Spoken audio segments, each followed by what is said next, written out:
And yet, even at this small school where we think we know every little thing going on, there are poets, serious, committed, invested, working away in the corners and the shadows. The first one likes to run, he says. He likes to sing. Okay, he plays the mandolin. I call the wind that pushes the orange blossoms from their calyces in the winter. I call our star that presses all beings closer to the deep ancient aquifers. I call the rain that leaps from the cloud's column only to dry up before reaching anyone's hands. I call them to gather underneath the blooming bush for praise. A real swashbuckler. And the author of 2 novels, Gravedigger and Nahunkara. Poetry influences every aspect of who I am as a writer and as a person. I wake up, and one of the first things I do in the morning is read a poem. When I go to bed at night, the last thing I do is read a poem. I woke the next morning to the rattle of the ceiling fan. Dot, dot, dot, dot, dot, dot, dot, dot, dot, dot, dot, dot. My life cut with each spin of the blade. The fan churning the humid summer air. Was it a loose screw? That was 2 months ago, only 2 months. She's a native of Romania. She likes to research how language and people change in post-socialism. Okay, she's assistant professor of communications. I try to just make peace with the world or think through changes of myself or people that I know. A forest springs out of my mouth and lands on the window glass.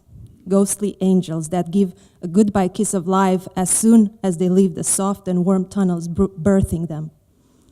And start the dance of butterflies, of flying dragons, of electrifying jellyfish, and bouncing hair curls, my shutter to the frozen winter morning. He teaches workshops in crime fiction.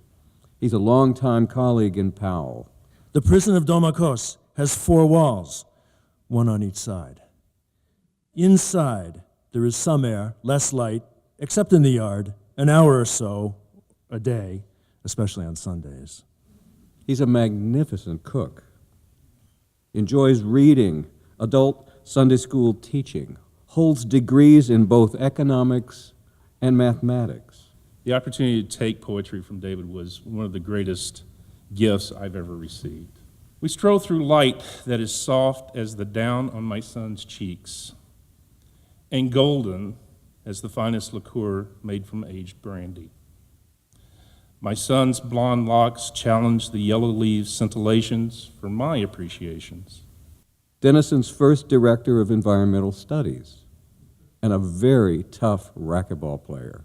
Strings tighten in the cold, notes sour to flat, frozen beneath the glassy surface of winter. Cadence slow at first, quickening with the warmth, percussive echoes of earth regaining its stride. Loquacious stream of consciousness fills the ears. You know Mark Strand?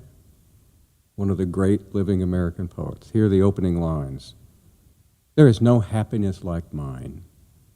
I have been eating poetry. I like that one.